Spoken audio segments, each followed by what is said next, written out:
And in fact, they maintain a mental map of their home, of where they are. And if you think about it, you know how to get to your grocery store without looking at the map or having Siri tell you, because you have a mental map. You know how to get to your grocery store. Well, these animals also maintain a mental map of where they live. And not only do they know where they live, but they also take advantage of different tides, and they let the oceanography of the region help them catch food. So they will use existing features within the water column that helps concentrate the prey. But not only do they use these areas, but if you think about the ocean, it's constantly moving. The tide is coming in, it's steady for a while, and then it's going out. In some cases, you get really strong tides because perhaps it's a full moon or a new moon. These animals differentially adjust their behavior based on what the water column is doing. So they're very clever. Maintaining a mental map means you don't need to refer to your GPS or, if you're a porpoise, actively echolocate to find your way around.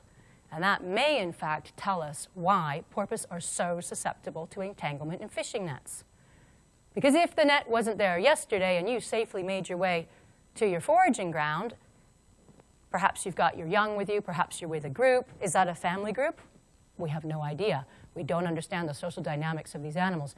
But it would explain why they blunder into these nets. Because if it wasn't there the day before, the nets, unlike the ocean, are not predictable in many cases.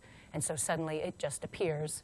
And unfortunately, if they are not actively echolocating, they may not know it's there until it's within the visual range. If it's at night, that might not be until it's far too late.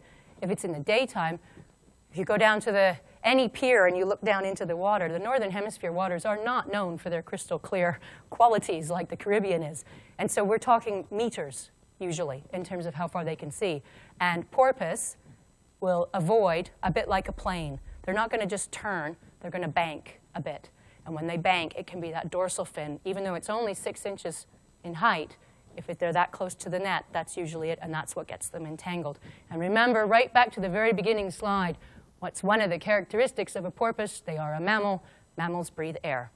So if they're under the water for anything more than about 4 to 5 minutes, that's it. They're done. They will drown.